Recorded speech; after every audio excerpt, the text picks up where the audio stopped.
The movie starts beneath the quiet stillness of a typical suburban night. Something far from ordinary unfolds.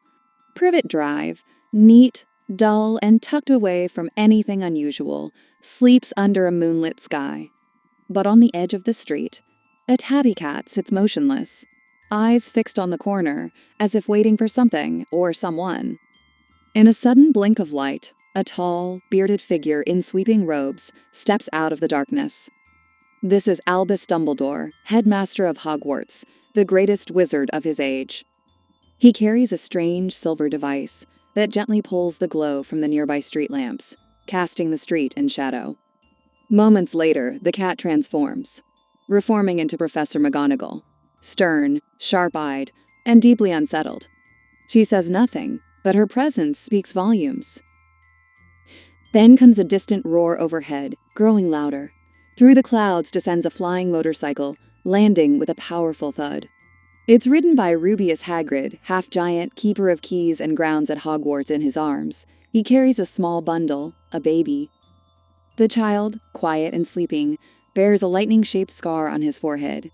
His name is Harry Potter. He is placed gently on the doorstep of number 4, the home of his last living relatives, the Dursleys. People utterly unprepared for what this child represents.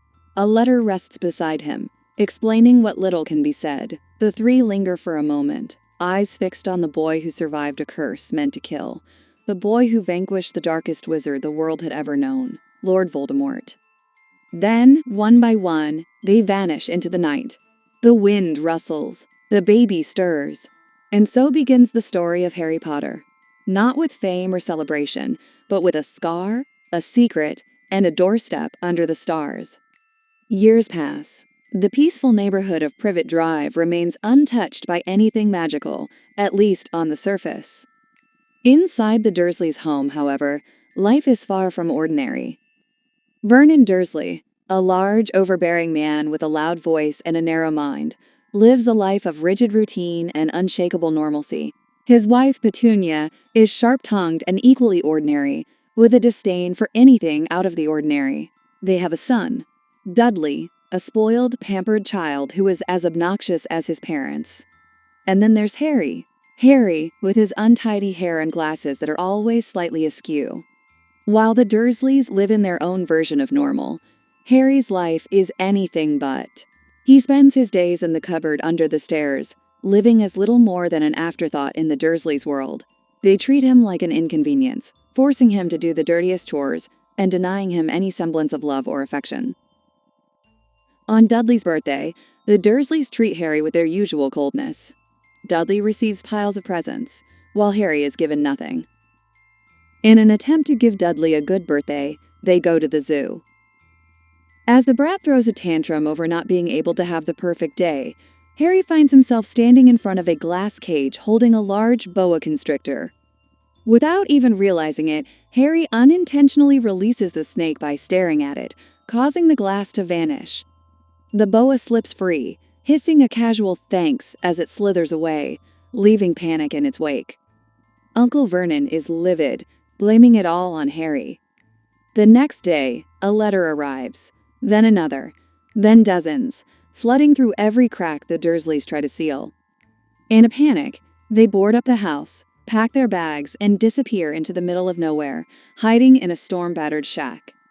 But it's useless. The magic finds Harry, again and again, louder, stronger, unstoppable. And whether he's ready or not, the world he belongs to is coming for him. On his 11th birthday, alone in the world, with no one to celebrate, he silently makes a wish, drawing a cake in the sand, as if the gesture could fill the emptiness inside. But before the wish can even settle, the door crashes down, splintering under the force of a giant, stormy figure. It's Hagrid, wild-haired, massive, and impossibly real. He strides in, bearing Harry's long-awaited letter, the one he thought was a myth. With a booming voice, Hagrid announces the impossible. Harry is a wizard, and he's been accepted to Hogwarts School of Witchcraft and Wizardry. The news hits him like a thunderclap. Overwhelmed, confused, and reeling from the revelation that he's not just special, but famous, Harry's world spins out of control. As if on cue, Hagrid scoops him up and drags him into the whirlwind of magic, taking him to Diagon Alley, where a whole new world waits to be discovered, and his real life finally begins. Follows Hagrid through a maze of wonders, wands that shoot sparks at a touch, brooms that twitch with impatience to fly, and owls that stare like they've read your future and aren't telling. His world tilts with every step, his eyes wide as they pass cauldrons, spellbooks, and robes stitched with stardust. But then they reach Gringotts, a towering marble fortress that hums, like it remembers every secret ever whispered inside. There, Harry learns the truth. His parents left him a vault stacked with gold, a fortune he never dreamed existed. He stares at the coins, stunned, not just by the wealth, but by the fact that his past holds more than pain. Still, not everything glitters. Hagrid, suddenly serious, mentions a vault deeper down, one they're not allowed to open. Something hidden, something powerful. And whatever it is, it's not staying buried for long. If you're enjoying so far, don't forget to hit that subscribe. Later, they head to Ollivander's, where the air is thick with the scent of wood and magic. The old wand maker, with eyes sharp as a hawk's, watches Harry with an eerie intensity. After several unsuccessful attempts, he grasps a wand, and suddenly, the room seems to hum. The wand, a slender piece of holly with a phoenix feather core, chooses him with a burst of light, sending a shock of magic racing through Harry's veins. Ollivander's voice, soft and odd, confirms it.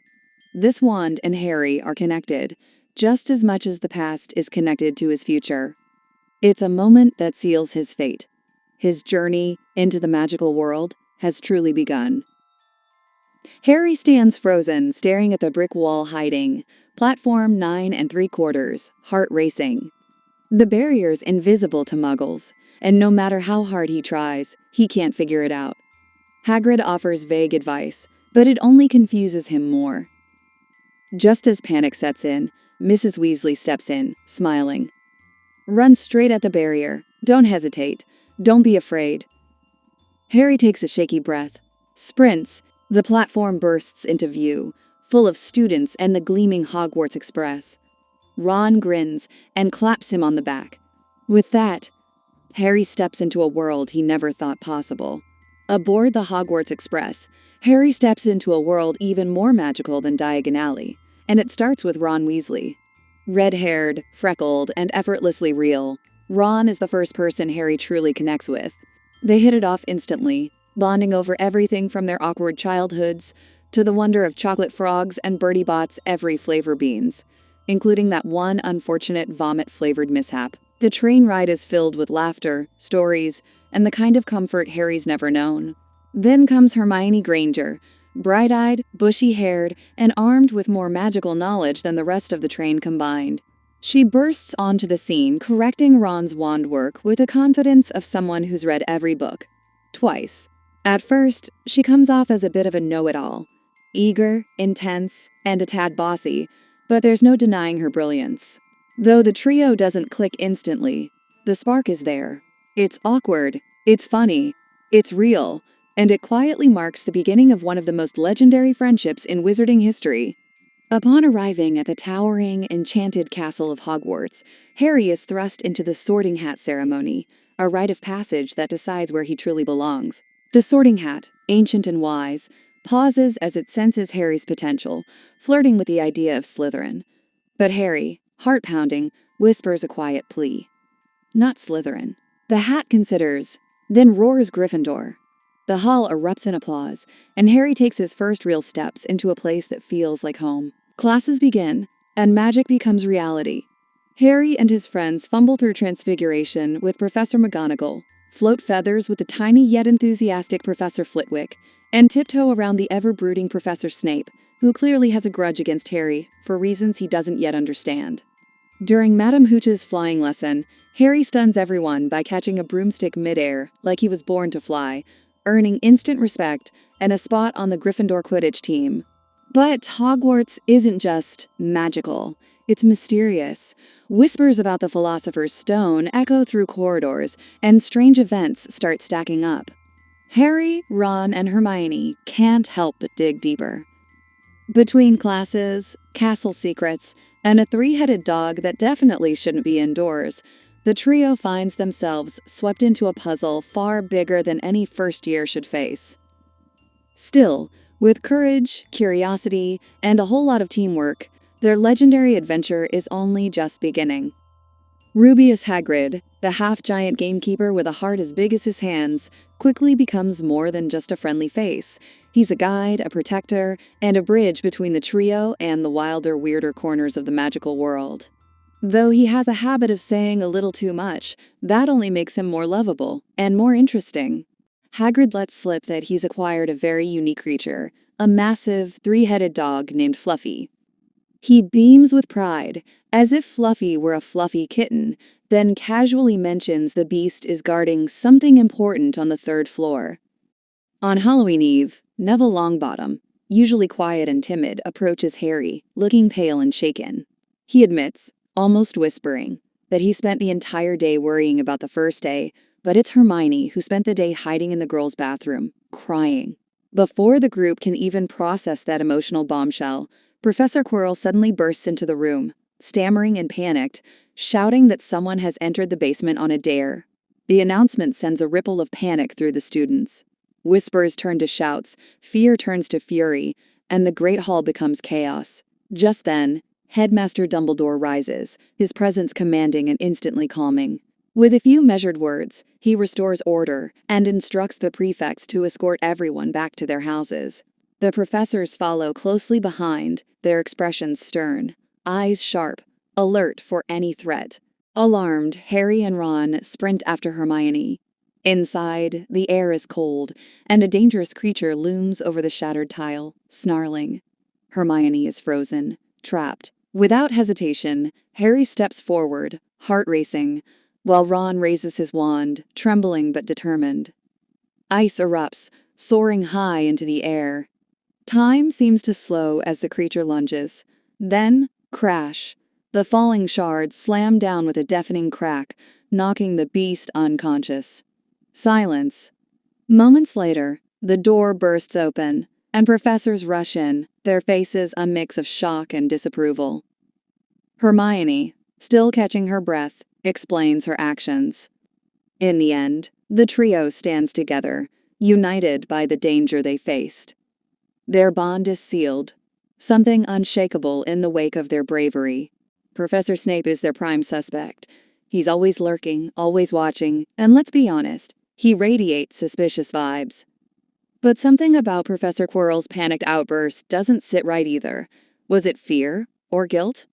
The pieces don't quite fit yet. The mystery is deepening, the stakes are rising, and the game? It's officially afoot. Before the match, Harry is handed a mysterious, beautifully wrapped package. A simple note attached reads, "For the Seeker, from someone who believes in you." Harry's hands shake as he unwraps the gift. Inside, he finds a Nimbus 2000, the fastest broomstick on the market. His eyes widen in disbelief. The Nimbus 2000 isn't just any broom, it's the pinnacle of Quidditch equipment, the ultimate prize for any aspiring seeker. It's an extravagant gift, one that no ordinary student could afford, but the question looms, who sent it? Was it a well-wishing admirer? Or perhaps someone with deeper ties to Hogwarts and its secrets?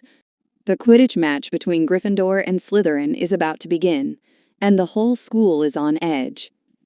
The pitch is alive with energy as players zip through the air, but it's Harry, as Gryffindor's seeker, who steals the spotlight.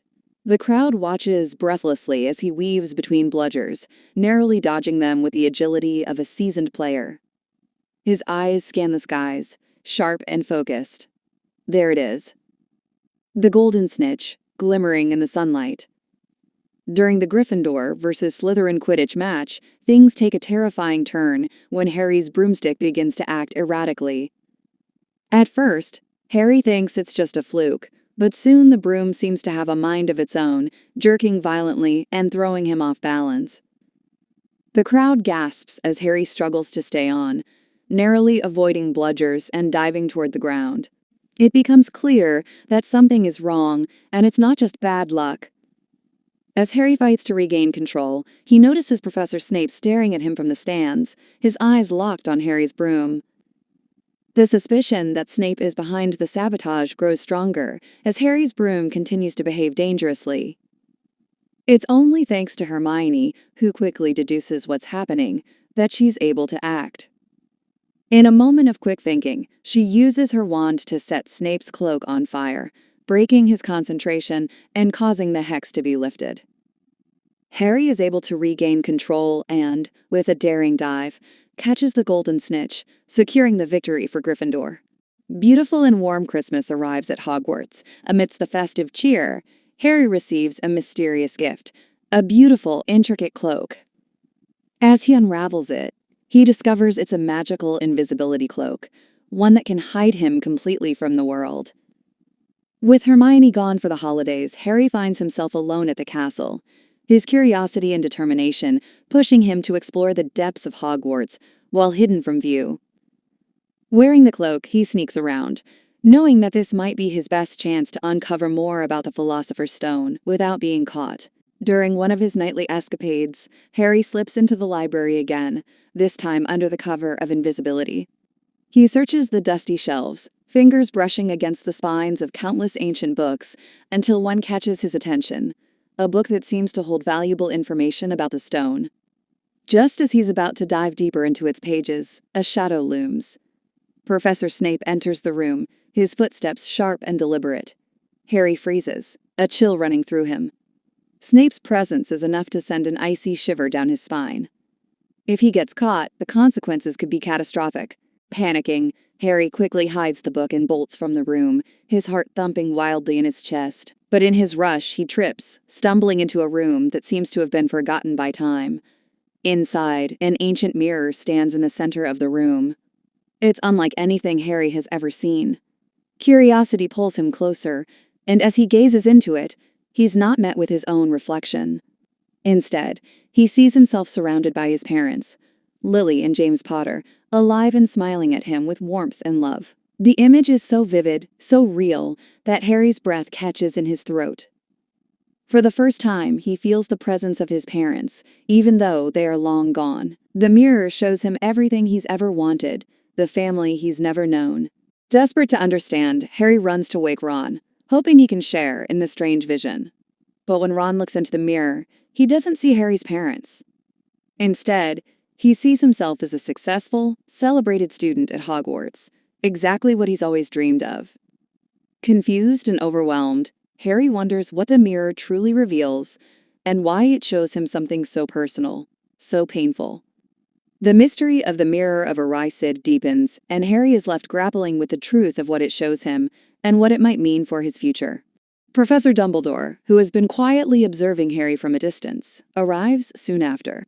His presence is calm, yet there's a weight in his voice as he explains the truth behind the Mirror of Erised. He tells Harry that the mirror doesn't offer any answers. It only shows the deepest longings, pulling those who look into it into a state of obsession. People, Dumbledore warns, have been known to waste away before the mirror, forever chasing after what it shows them, forgetting about everything else, life, love, and even their own well-being. Harry is shaken by the professor's words, his heart heavy, with both hope and sorrow. He thought seeing his parents, even in a reflection, would bring him comfort, but now he realizes that what he longs for most may not be as fulfilling as he once believed. The next day, Harry, Hermione, and Ron's investigation into the Philosopher's Stone reaches a chilling turning point. As they piece together more information, they discover that the stone was created by Nicolas Flamel, a legendary alchemist who, alongside his wife, has lived for centuries thanks to the stone's magical properties. The stone's power to produce the elixir of life is enough to grant immortality, a discovery that horrifies them. The implications of this are staggering. The Philosopher's Stone is not only incredibly valuable, but it's also dangerous in the wrong hands. If it fell into the hands of dark forces, it could be used for evil purposes. The trio realizes that they must act fast to prevent anyone from using the stone for harm. That evening, as they quietly discuss their plans to protect the stone, they are completely unaware that Draco Malfoy, lurking in the shadows, has overheard their conversation. Eager to stir up trouble, Draco rushes to inform Professor McGonagall about what he has heard. The rivalry between Slytherin and Gryffindor intensifies, and Draco's eagerness to make life difficult for Harry and his friends only fuels the growing tension. As an aftermath of breaking the rules, they find themselves at the edge of the Forbidden Forest, a dark and foreboding place known for its danger and mysterious creatures. The forest is filled with secrets. Little do they know, the forest holds more than just a lesson. It holds the key to the next step in their dangerous journey. The scene in the Forbidden Forest grows more intense with every step. Are split into two groups, searching for the injured unicorn. As they venture deeper, the thick trees and shadows seem to press in around them, making the air thick with tension. They finally spot the unicorn. But to their horror, it is lying on the forest floor, weak and bloodied, its once majestic form barely recognizable. The creature is gasping for breath, clearly suffering. A figure steps into the moonlight, its hooded form barely visible at first. As the figure comes closer, Harry's blood runs cold. The sight is horrifying. Harry can barely comprehend what he's witnessing. Before they can react, the creature notices them and snarls, its eyes gleaming with malice. But just as the situation seems hopeless, another figure emerges from the shadows. This new presence is tall and commanding, his robes billowing as he strides forward. Forcing it to retreat into the darkness, the stranger steps into the moonlight, revealing himself as Fiorenzi, another centaur. His presence is striking, calm, yet filled with a quiet power that seems to hold the forest itself at bay. Fiorenzi's eyes are filled with both sorrow and wisdom as he addresses them. "You are in grave danger," Fiorenzi warns. "The Philosopher's Stone is not merely an object of great power. It is a source of dark magic that has drawn the attention of those who seek to use it for unspeakable purposes." His words are heavy, each syllable filled with warning. Harry listens intently, his heart pounding as he continues. "You do not understand the depths of the danger you face.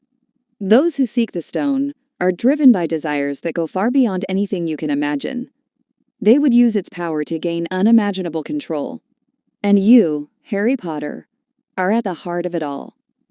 With that, he turns and disappears into the shadows of the forest, leaving them shaken, and with more questions than ever. The weight settles heavily on Harry's shoulders, and as they make their way back to Hogwarts, he can't shake the feeling that the mystery surrounding the Philosopher's Stone is far more sinister and far more dangerous than they ever imagined. Cross-referencing the clues they've gathered from Hagrid, their own investigations, and their recent discoveries. As they dig deeper, they begin to piece together a chilling realization. Professor Snape is more than just an ordinary teacher. He's likely after the stone. His secretive behavior, his knowledge of dark magic, and his suspicious actions around the time of the stone's appearance all point to one conclusion. He might be the one trying to steal it. The trio is determined to warn Dumbledore, but when they rush to his office, they find it empty. A note explains that he has been called away to London on urgent business by the Ministry of Magic. Panic sets in as the weight of the situation hits them. They're on their own, and they realize that time is running out. The stakes are higher than ever, and they must move quickly to stop Snape. The pressure mounts as the trio resolves to take matters into their own hands, no matter the risk. With urgency mounting, they plan to sneak into the third-floor corridor, where Fluffy, the three-headed dog, guards the entrance to the Philosopher's Stone. They know the stone is protected by magical obstacles, and it's up to them to navigate them before Snape or anyone else does. As they approach, the giant dog awakens with a growl, its eyes glowing fiercely. Tension mounts as they struggle to figure out how to get past him. In a stroke of luck, Hermione remembers a lullaby from an earlier lesson and uses it to put Fluffy into a deep sleep. After barely escaping, they tumble into a dark underground chamber filled with magical obstacles guarding the stone. First, they must face the Devil's Snare, a deadly plant that grabs and strangles anyone who gets caught. Hermione quickly saves the day, using her knowledge of spells to calm the plant and allow them to move forward. Next, they find themselves in a room filled with hundreds of flying keys, each with a different shape and size. Harry, channeling his Quidditch skills, spots the right key and catches it mid-flight, unlocking the next door and leading them deeper into the maze. But the final challenge is the most dangerous. A life-sized game of wizard's chess. Ron, with his talent for the game, takes control of the board, using his strategic mind to direct the pieces. But when the stakes get too high, he sacrifices himself in a heroic move to checkmate the opponent. He's knocked unconscious in the process, leaving Hermione to stay behind with him while Harry continues alone toward the final hurdle. Beyond the last challenge, Harry steps into a quiet, shadowy chamber, only to find Professor Quirrell already waiting. At first, Quirrell plays innocent, acting like he's there to help. But Harry isn't buying it. There's something off. Too calm. Too rehearsed. Then the truth unravels fast and hard. He drops the act and reveals he's been working for someone far more dangerous, Lord Voldemort. The air goes cold as a chilling voice fills the room, not coming from Quirrell, but from something inside him. Voldemort, still too weak to return fully, has been living off Quirrell like a parasite. As he moves to take the stone, Voldemort urges him forward, desperate for power. But when Quirrell touches Harry, something strange happens. His skin begins to burn. He screams. Harry doesn't know why. But he realizes he is the one thing Voldemort can't touch. He grabs Quirrell, forcing him back. The contact destroys him. Voldemort's spirit, shrieking with rage, tears from his body and vanishes into the darkness, leaving behind only a whisper of a promise. Exhausted, Harry falls unconscious. He wakes up in the quiet of the hospital wing, sunlight streaming through the windows.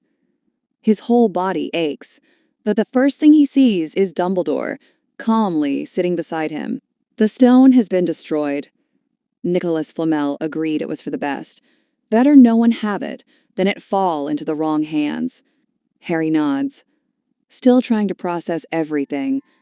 Voldemort, Quirrell, the stone. But Voldemort is not truly gone. He's still out there, waiting. And he will try again. Harry's stomach twists, but Dumbledore leans in with a kind smile. You fought bravely. All three of you did. You showed loyalty, intelligence, courage, qualities even adults struggle to master. The truth is, you saved us all.